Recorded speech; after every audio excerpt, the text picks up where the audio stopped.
그러나 율법 외에 하나님의 한 의가 나타났다는 말씀에 대해서 어떻게 생각하는가?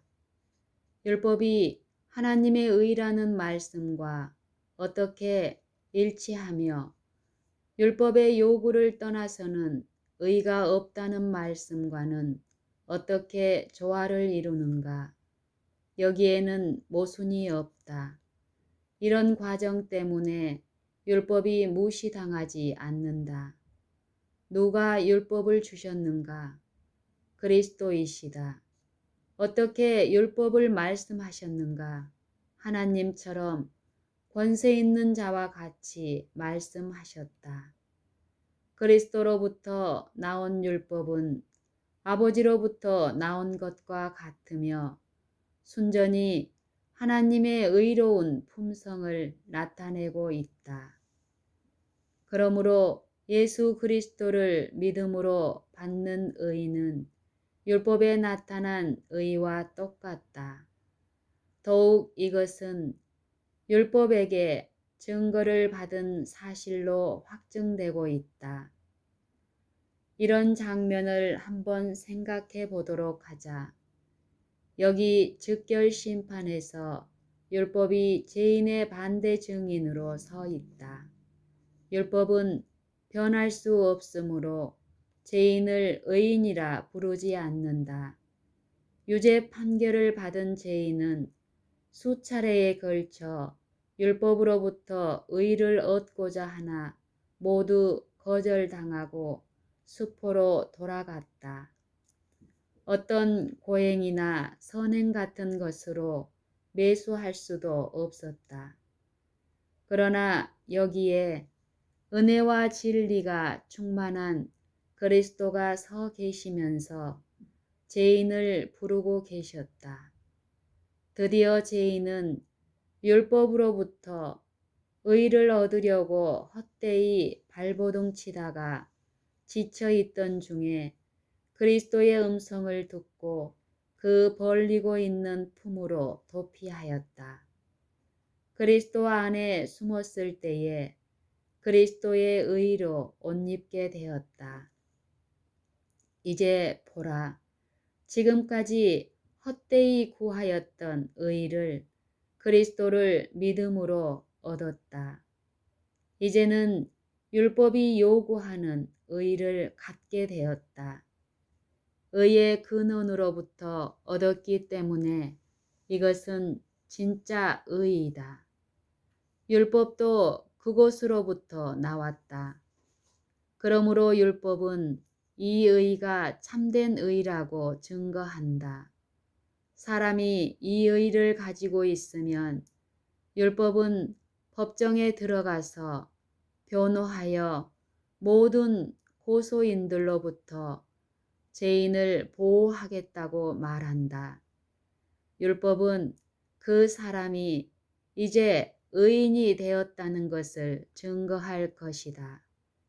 이 의는 그리스도를 믿음으로 말미암은 것이니 곧 믿음으로 하나님께로서 난 의이기 때문에 그리스도의 날에 무사하리라는 것을 바울은 확신하였다. 빌립보서 3장 9절. 이 거래에는 흠 잡을 일이 없다. 하나님은 의로우실 뿐만 아니라 예수 믿는 자를 의롭다 하시는 분이다. 예수 안에는 신성의 모든 충만이 거하신다. 모든 속성이 아버지의 속성과 같다. 따라서 그리스도 안에 있는 구속, 곧 잃어버린 인간을 다시 사들일 수 있는 능력이 무한하다. 인간의 반역은 아들에게만 한 것이 아니고 아버지에게도 한 것이다. 왜냐하면 아버지와 아들은 하나이시기 때문이다. 그러므로 그리스도께서 우리 죄를 위하여 자기 몸을 들이셨을 때에 반역한 신하들 때문에 왕이 고난을 당하셨으며 범죄자의 죄를 지나치고 간과하시면서 상처를 받으셨다. 누구나 다른 사람이 자기에게 잘못을 범했다면 용서해 줄 권리와 특권이 있다는 것을 부인하지 않을 것이다. 그렇다면 하나님께서도 이와 똑같은 권리를 행사하시는데 왜 트집을 잡는가? 상처 입힌 죄를 용서해 주시고자 한다면 용서할 권리가 분명히 하나님에게 있다. 더욱 그러한 권리가 있는 것은 그리스도께서 자기의 몸을 들여서 죄인이 마땅히 받을 형벌을 받음으로 율법의 완전함을 입증하는 것이 되기 때문이다. 그러나 죄 없는 자가 죄인을 위하여 고난을 당하셨다. 사실이다. 그러나 죄 없이 고난을 받으신 예수께서 자원하여 자기 몸을 들이셨던 것은 죄인이 하나님의 통치를 올바로 깨닫도록 하기 위하여 하나님의 사랑을 베푸신 것이다.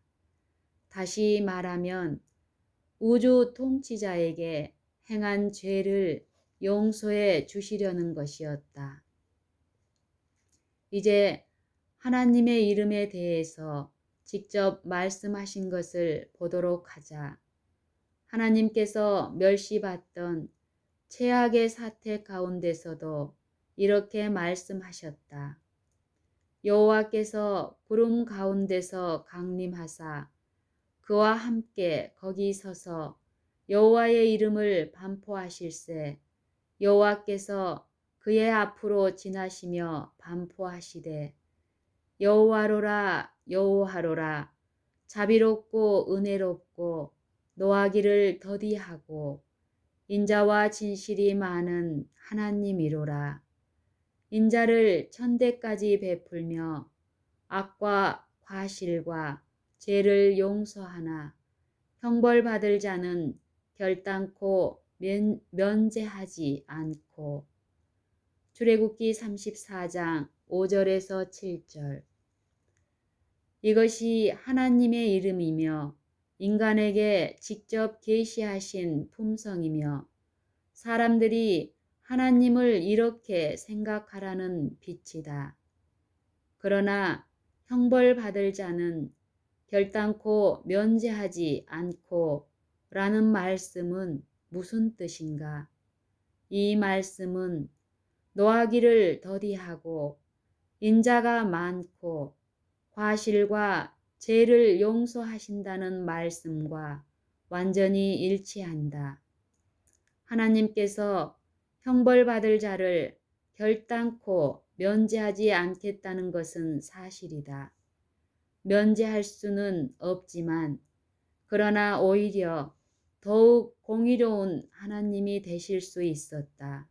왜냐하면 이보다 훨씬 좋은 일을 하셨기 때문이다.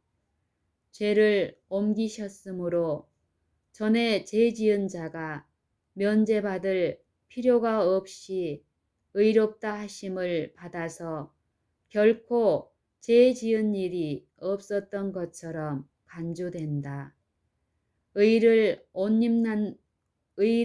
옷 입는다는 말을 위선이라고 왈가왈부하지 않도록 하자.